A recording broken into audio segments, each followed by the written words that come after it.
Okay, we're going to be talking about power cells today because I've been noticing recently a lot of comments, asking me about the almost 400,000 power cells I have, on this account. The other question is, was money spent in order to get those power cells? So no money was spent on this account. It is 100% free, but there is a couple of things that I should mention as well, because I think, you need to kind of keep that in mind as far as, when looking at this account. So I only play on this account about 2 to 3 hours an entire month. Most play that in a day. Okay, so kind of keep that in mind. And the times that I'm not playing it, I do watch ads. And because of those ads, I do accumulate things like power cells, gold, and even platinum. At one point, I had over 10,000 platinum. That's why I wasn't leveling up my Arthur or getting like the Luchador. It's because I was trying to get the Kraken Indra. And when I got it, I maxed it out with the platinum I had saved. I'm still trying to get the Kraken Vajra here. I know it looks kind of odd, but yeah, when I get that, I will max it out, and then I'll probably sell this one over here, which I've maxed out. Okay, so getting back to the whole ad thing, I know a lot of players might think, well, it doesn't really apply to them because they're on Steam, and this only applies to, like, say, iOS or Android. What I believe Pixonic is aiming to do, hopefully by the end of this year, but we'll see, is players will be able to log into their account no matter the device. Okay, so if you're on Steam and you have like an iOS device, like an iPhone or maybe an Android phone, you can log into your account through those devices, watch the ads, and then go back to your PC to play on your Steam account. So I think that's where they are planning to go with the game in the future. I'm not sure when that's going to be available to us, but eventually, what I'm about to show you here will apply to everyone. Okay, so the first thing we're going to be taking a look at, I guess I'll break it down so that you guys can follow, and I'll put like timestamps and stuff, is the supply center. Okay, one area where I do sometimes pick up power cells from is the supply center, and you can see today we actually had 1,450 here, but unfortunately for me, I landed on the 100,000, which it looks like is the worst prize out of the bunch. But sometimes it does land on the power cells, and that's where some of my power cells comes from. Okay, another area where I sometimes go to in order to pick up my power cells from is actually by watching ads. Now, I believe I have saved one here just so that you guys can see where it is. Okay, so power cells, and I think it's 350 every day. I could be wrong, but every day I do log in, I watch my ads, and that's where I get my power cells from, along with memoriam, microchips, gold, platinum, and a lot. So this is the ads. There's also ads over here.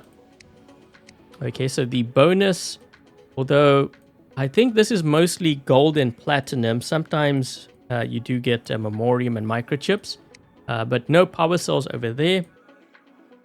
Okay, and before I forget, the hunting grounds, because a lot of players tend to forget about this, but you can actually pick up quite a bit of resources from the hunting grounds for free. So I do this every weekend before I do my members stream.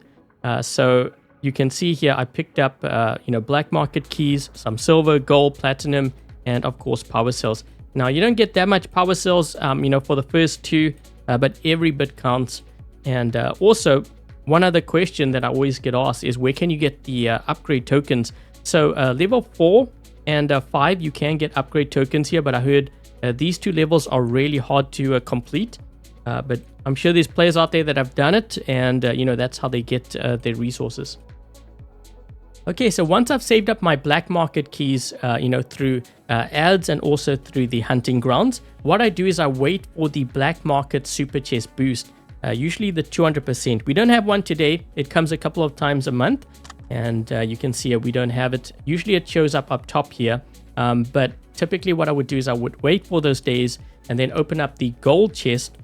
There is one very big prize here, 3,000 power cells. Your chances of getting it is very slim, but there have been occasions where I have won it. Okay, so it's right at the end here. I've also won the platinum and the silver microchips as well. I haven't won the keys before. This would be a nice one to win, but haven't won it. And also, yeah, you could also try out the 10 key chest. because there are power cells in this one as well. Okay, so you can see there.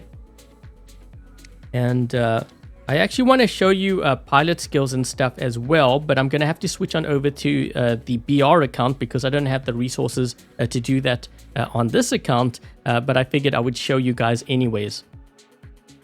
Okay, so this next category I've kind of grouped together weapons and robots depending on what we're talking about here. In the case of the weapons, so the Aramis, the Porthos, and the Athos are weapons that can actually heal you up. Okay, so if you have that on, like especially like a tank like a Fenrir, it might be one way to kind of slow down the use of burning through your power cells because the weapons will help you heal up. And then, of course, you have robots like the Mender, the Demeter, the Nightingale, and, of course, you have other robots like the Curie and I think the Condor, certain bots which have the ability to kind of heal up or heal your teammates. In the case of the Mender and the Demeter, Nightingale, those robots can heal you and your teammates. Those might be bots that you want to consider. The next thing we're going to take a look at are actually drones. Okay, so I figured I'd mention drones because there are certain drones in the game which can provide healing. Now, in the case of, say, the Armadillo, if you look at the description here, it has on-kill fix percentage. So basically, when you get a kill, it's going to heal some of your durability up. I think that's going to be beneficial if you're running something like this on, say, a Fenrir, where typically you are going to be using like advanced repair, repair unit, unstable conduit frequently. By using a drone like this, you cut down on that amount of healing. So I think, there are certain drones out there that can do that. The Armadillo is one of them. The Pascal is another one. The Kestrel is kind of interesting too, because if you have like an Imugi or like, a Loki, when you go into stealth and you get out of stealth, this can actually heal you up, and it can heal you all the way back up to 100% because it heals great damage, which is kind of crazy. Let me just go back here. The Hawkeye might be another one. The Chongu is kind of interesting too, and I did do a separate video on this, but if you have a Samjok or like a Ravana, every time you use your Transcendence, you actually heal up with this drone. Okay, so there's going to be certain drones out there which do provide, healing. Okay, so next up we have pilot and pilot skills. Now, this one's kind of tricky because it really depends on your robot. In this case, we have the Mender here with the Marie Leclerc.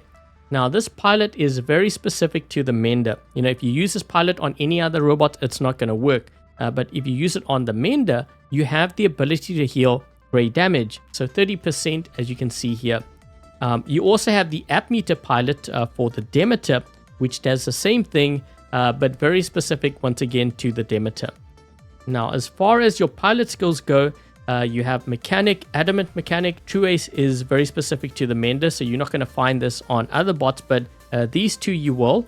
I think there's even a Raider Mechanic, which I don't typically use, but I figured I'd mention it. And then you have other skills like Depth Survivor. So in this case, for the Mender, when my health drops down to 50%, I can use my ability again if I have the skill, on my pilot. Okay, so that might be something you want to consider. And then you have like other skills like Wonder Worker, which a lot of players sometimes use. I have it on my Raptor here. So if I jump, I get a bit of healing. Okay, so a couple of skills there. Which you might want to consider, just to kind of cut down on your power cell usage. There's actually two here which I want to mention. These are kind of, I would say, pretty important. A lot of players don't know about this. So if you want to cut down the cost of using your power cells, get this skill for your robot.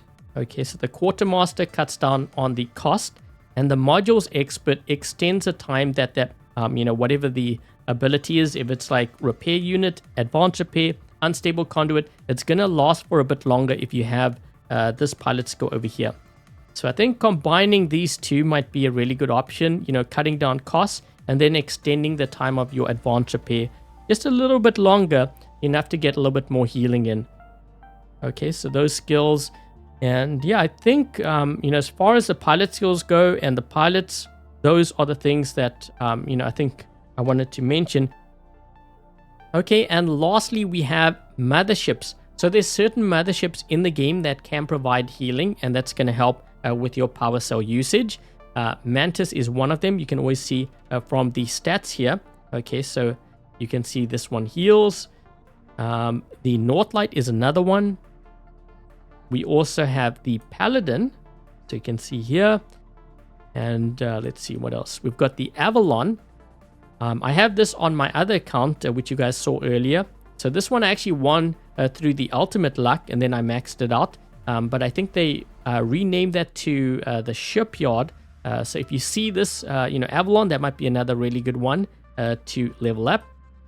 And I think that's it. I thought actually at first the Bifrost also healed, but looking at this actually provides the cleanse effect and resistance. So as far as healing goes, I think probably the Avalon is the way to go right now. Okay, so that's pretty much it, I think. And I hope I covered everything. I try to remember as much as possible going through each part of the game here. If you guys have other tips when it comes to cutting down or at least managing your power cells, please mention it in the comment section down below. And I hope this guide was able to help you guys out. If it did, make sure to leave a thumbs up. And I think that's pretty much it. So thank you guys for watching. Stay safe. And until the next video, I'll catch you guys later.